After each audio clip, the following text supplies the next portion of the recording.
Hi, everyone. Thank you for joining us for our Pantry Staples program today. My name is Alyssa Gailey, and I'm a registered dietitian, and today we're going to be talking about some kitchen and pantry staples, and then we'll talk about some smart shopping tips and also do a cooking demo that uses a lot of different pantry staples. So let's get started.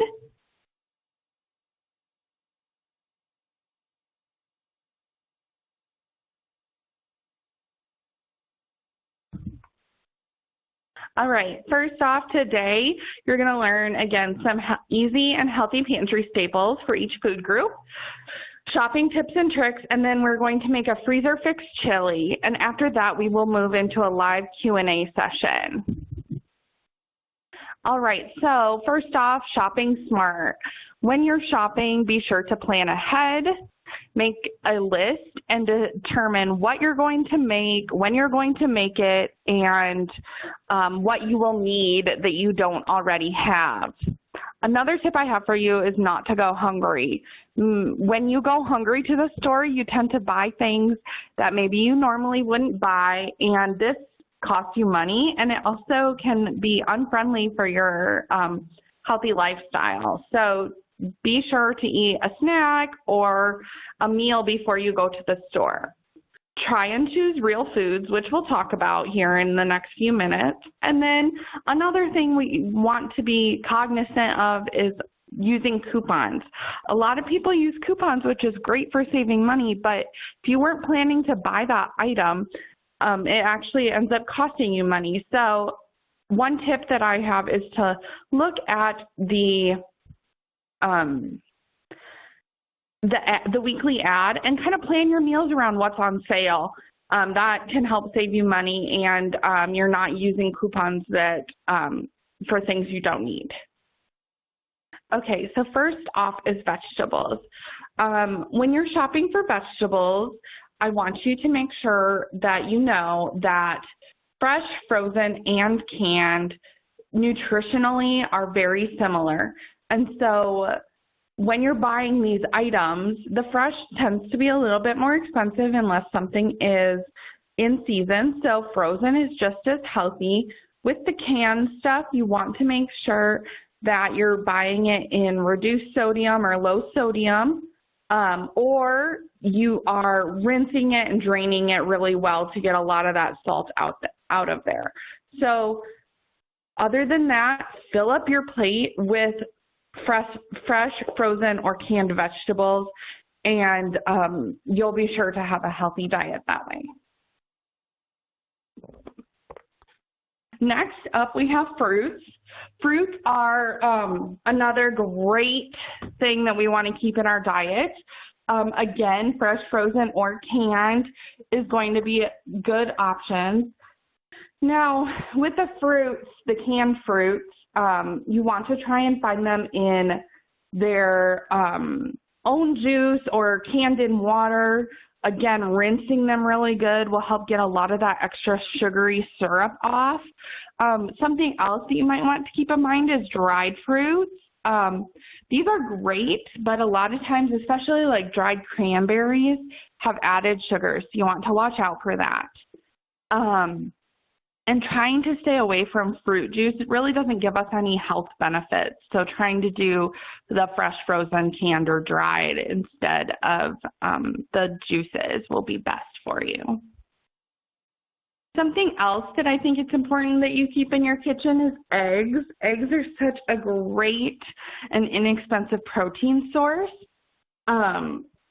And they're so easy to whip up. So whether it's for breakfast, lunch, or dinner, eggs can add such good nutrition to our dishes. So I think it's always so important to keep eggs on hand for many different reasons.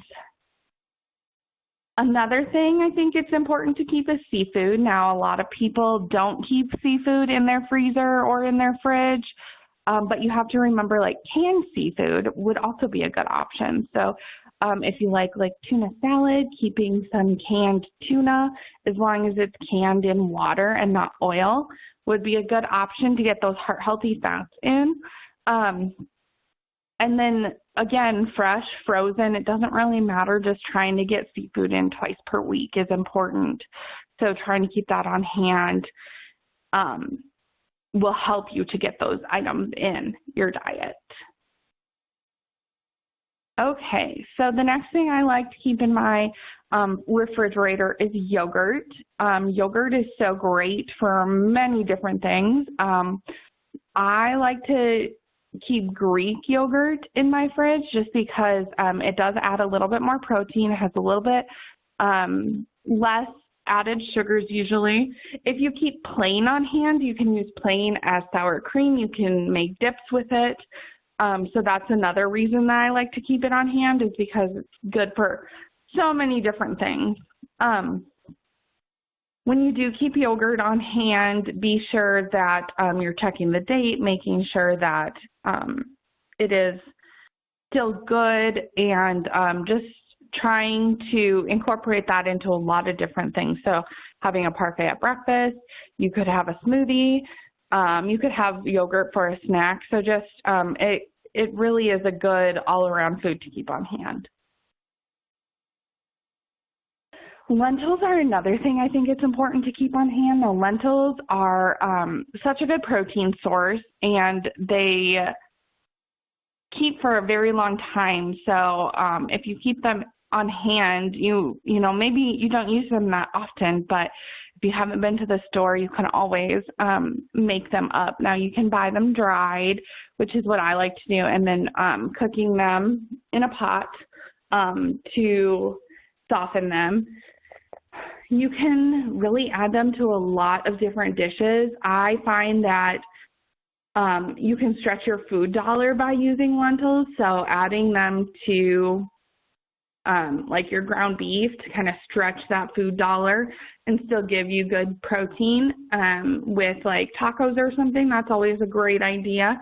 So lentils are just an overall, and legumes in general, beans, are a really good thing to just keep on hand because, again, good source of protein that you can whip up quickly.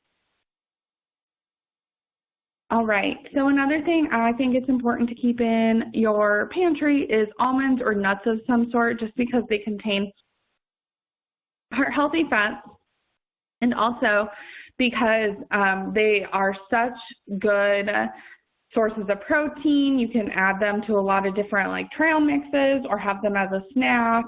That will help keep you full longer. Be sure to try and look for the unsalted versions. And then another thing to keep in mind with all nuts is the serving size. So make sure that you are watching that, because they are high in calories, but they're good calories. So just watching the serving size on those. Seeds are another really good thing to keep on hand. I especially keep flax seeds and chia seeds on hand to add to smoothies or to my yogurt or oatmeal, just for another extra added boost of nutrition. Again, another good, decent protein source, good for snacking, so just keep that in mind.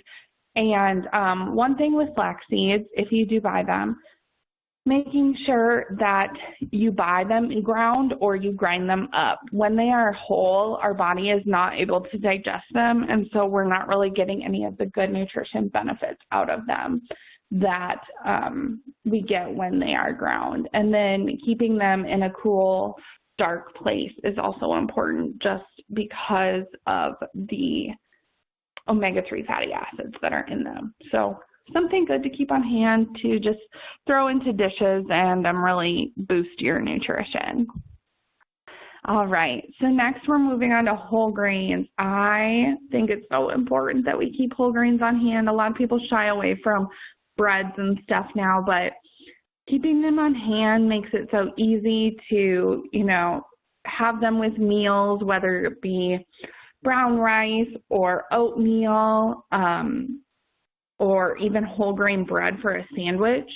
Now, to make sure it's whole grain, I want you to flip the package over and look at the label. And on the ingredient list, the first ingredient should say like whole grain, whole wheat. You don't want it to say enriched. You don't want it to say refined. We want it to say whole.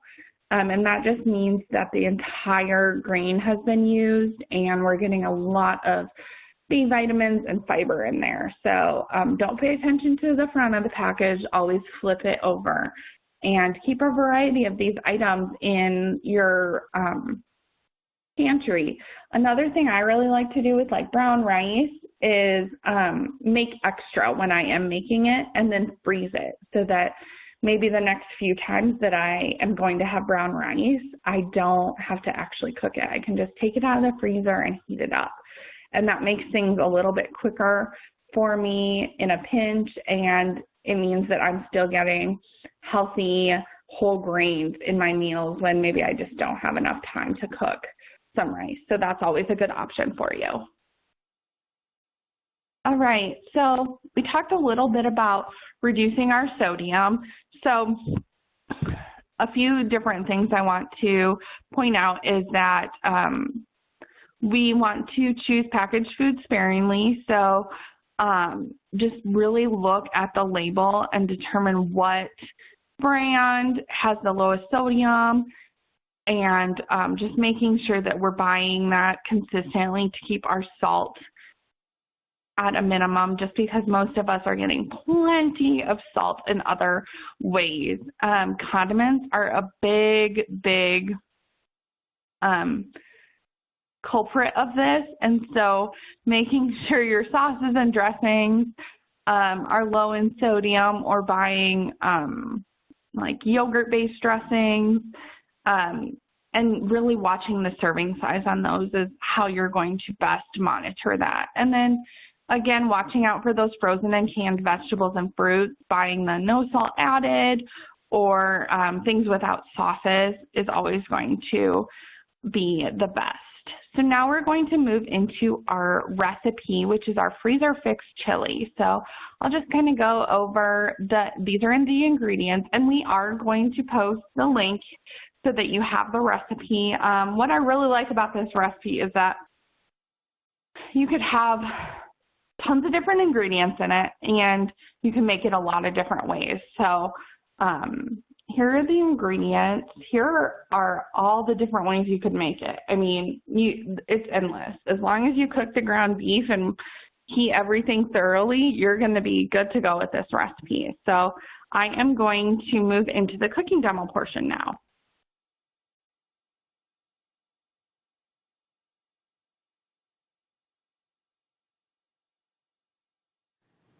All right, so today I'm going to show you how to make this really simple freezer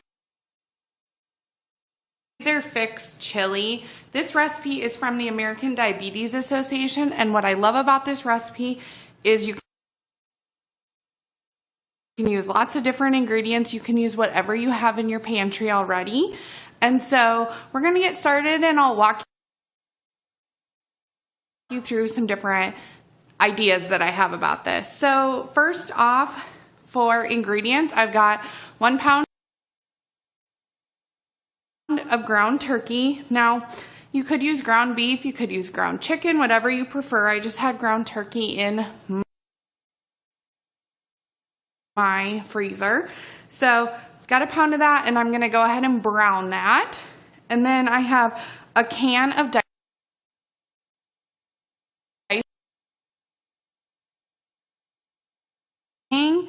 the no salt added, or giving them a really good rinse to get a lot of the salt out of there.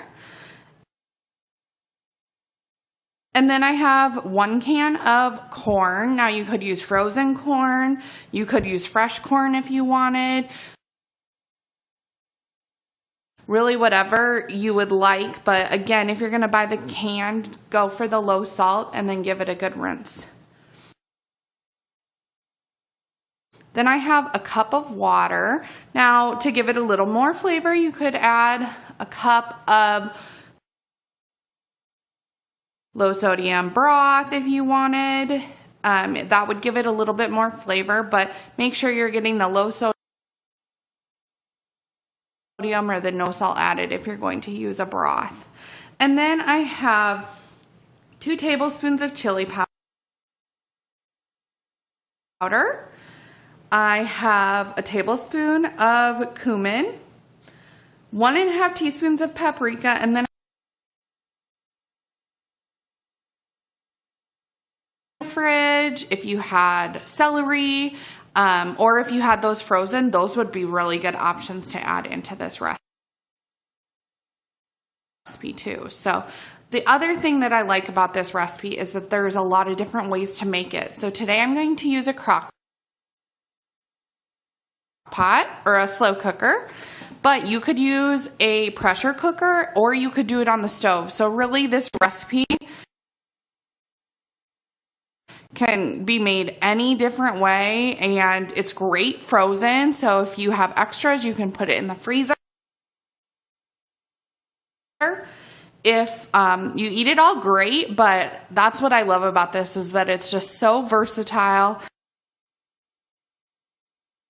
and you can really do a lot with it. So right now I am going to go ahead and brown my turkey.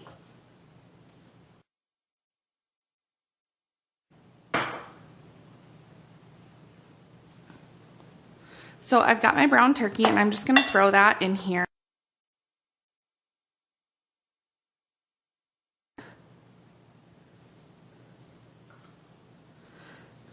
And I am going to add a little salt. I know I got the no salt for this, but I'm just going to add in a little bit for flavor. And then I'm going to add a little bit of pepper. And you can always add a little bit more pepper when you get to the end. And then I've got my black beans. And my corn. Super easy. I'm just going to give that a really good stir.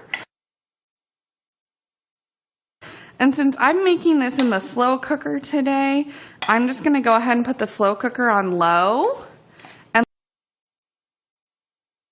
let it just cook for about 4 hours.